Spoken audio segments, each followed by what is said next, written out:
training. I'm your instructor, Captain Molina, but you can just call me Jess. This session, we'll get started with some basic controls. Sound good? First things first, let's get familiar with your surroundings. Don't worry, I've got the stick while you get your bearings. Out your side windows, you can see we have great visibility over Sedona today.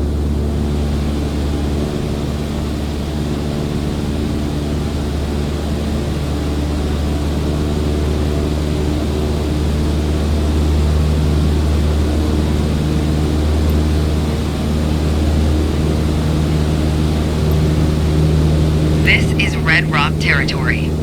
Beautiful, isn't it?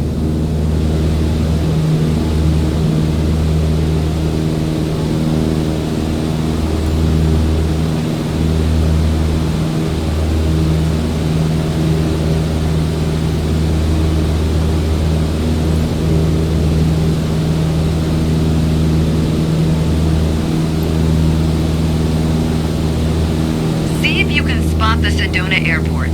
The runway should be a pretty easy landmark to find. There you go. Visual confirmation on the airport. Now that we're oriented, it's your turn. Time to fly this bird. The first control on our training list is the yoke. I still remember my first instructor saying the yoke is like a steering wheel. Almost. Sure, you can turn, but you can also pitch. For starters, it controls the ailerons. And the ailerons, they allow the plane to roll and bank into turns. Go ahead and try rolling to the right. Nice. Now let's see you level back out.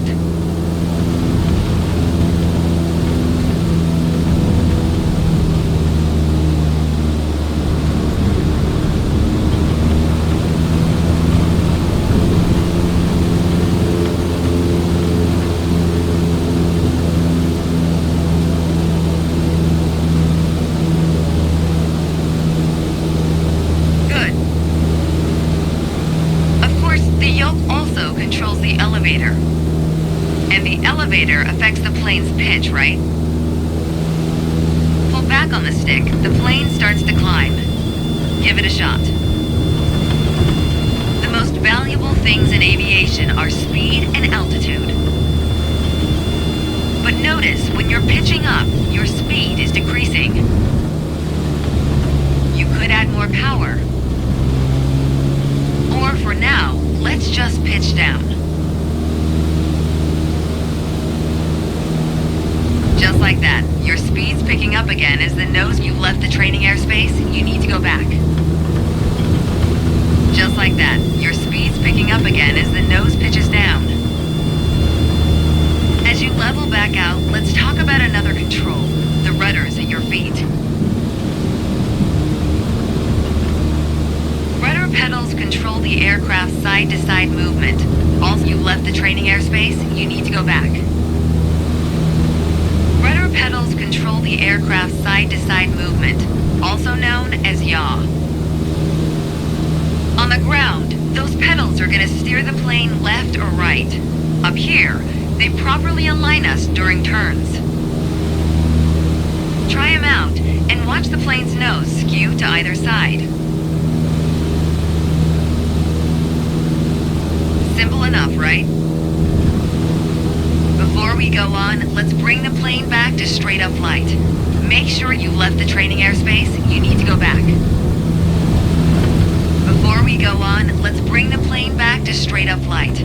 Make sure your dashboard is aligned 3 to 4 inches below the horizon for a cruise attitude.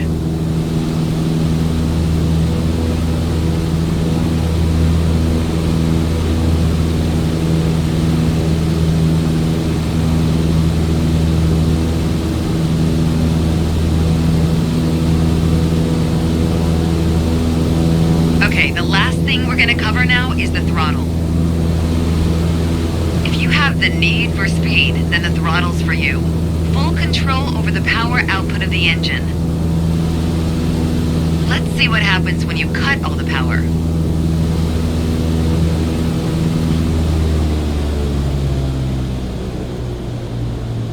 Surprise, surprise, our altitude is decreasing. This might be a good time for a piloting PSA. Always keep an eye on your surroundings, because nobody likes a low-flying duck. Alright, let's go ahead and throttle back up.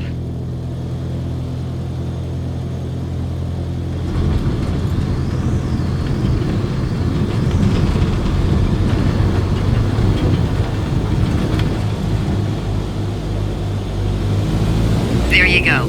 Speed is increasing, and as long as we maintain the same attitude, our altitude will keep climbing too.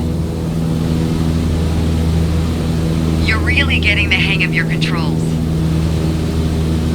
Before long, you won't even need a co-pilot.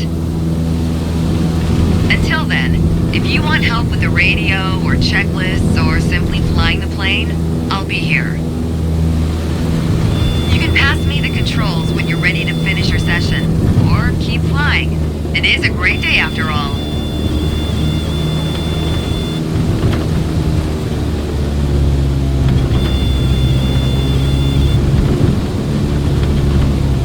Alright, you left the training airspace. You need to go back. Alright, I have control. Good job.